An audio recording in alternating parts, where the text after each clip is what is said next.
Hi everyone, in this Framer tutorial I'll share my process of creating premium or gated content with restricted access with Thenty plugin. You can see now we are at the homepage of the sample website I created, and when I try to click premium content using the icon in the navigation, it takes me to the sign up and login page. Of course, in a real world site we would need to include also login button in the navigation, but this is just for demonstration. I can enter the info of the sample account I created. First mail, and then the password, and then press return or click login. It takes me to the premium content page of the sample website. If I click home button again, it takes me to the member specific homepage. As you see, the icon has changed, so we can also do that if we need. Of course, we have also logout option here, which takes us back to sign up login page. And the home button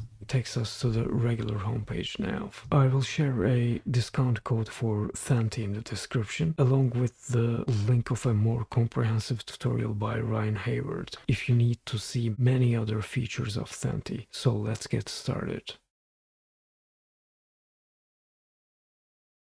You can find Thenty plugin by searching, as you know, after clicking the plugins button at the bottom. I'm gonna use the shortcut Alt-Command-P to open it, as it is the last plugin I used. After opening the plugin and creating your Thenty account, Thenty is going to ask you to enter a name and select a use case for your project, like memberships, products, etc. And it is going to ask a URL for your site, so at that point you're gonna need to publish your site and enter its URL, which you can update later if you need under site settings here and details. As you can see, the site URL I entered here. Also, redirect paths is something we should know about here, as when I click it, you can see we define our login and sign up paths. You can see our also sign up and login page here. Also, as you can see, I redirect the user to premium page after logging in, so we can edit all of our redirects here. And then plugin creates the code override in order to connect your site to Thenty. Let's go back to application setup screen. Under installation, you can see custom code enabled and successfully installed Thenty script notifications. In the sample site, to create a premium page with restricted access, I first created a plan or product under products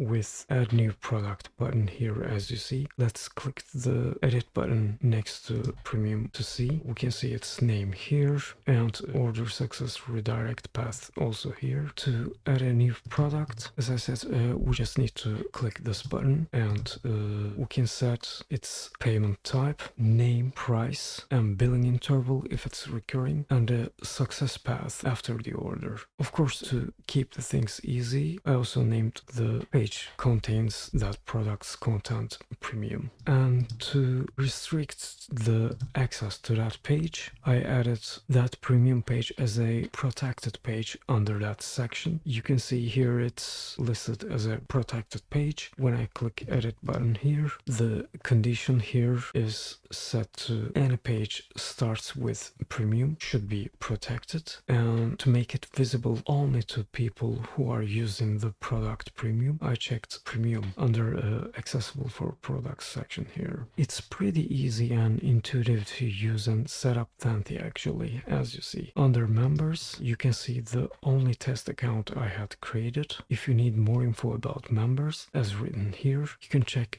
Thenty console on the website. Under integrations, you can connect your site to Zapier, Revolve, etc. And the help button opens the help page on Thenty website. And at the very right, you can see Thenty menu with many options, including the ones we looked into. Let's also check the components tab. You can get Thenty UI kit here to remix and build. Use its form builder to import any forms you need in your site or app. I used these sign up, login, and forgot password forms. Let's go back to main components tab, and you can see some other components that you can use on on your site, like this logout button I used. Let's talk about the content in the pages. You can see at the premium page, I imported the logout button I mentioned and restyled it, and I placed it in after login page template, as you can see here. And the options of the logout button makes it really easy to customize its style and its redirect link. Since this is a sample website, I wanted to include both sign up and login forms at the same page, which actually looks a little crowded for the page. We usually make the login primary action and then link to a sign up page for non-members. And I also added a forgot password form, all included using components tab under form builder in the plugin, as I said. But I wanted to hide the forgot password form with a link that opens it like a drop-down. Let's check the preview.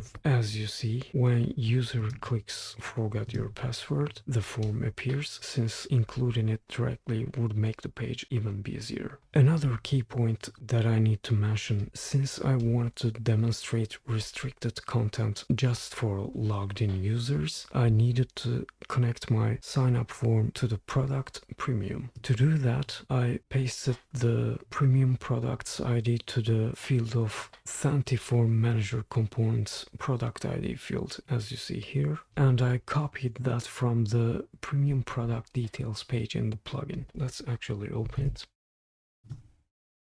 Under products, let's click the edit button of our premium product, and by clicking this you can copy the product ID and paste into the field you need. Of course, to test and demonstrate, we need to check the published site link after updating it. Let's see one more time. We are at homepage. Let's try to open premium page, and it redirects us to login page. Let's enter the sample user's email and password and click login or hit return. Now we can see premium content page, and click home to see the members page, and we can log out. And when we click home page, now we see the regular home page. As I said, Thanty is really easy and intuitive to use, and certainly adds great functions to your Framer sites. As I also mentioned, you can find the discount code in the description if you want to check. And that's it for this tutorial. I hope you liked it. If you want to see more, be sure to subscribe, turn the notifications on, check my other tutorials, and see you in the next one.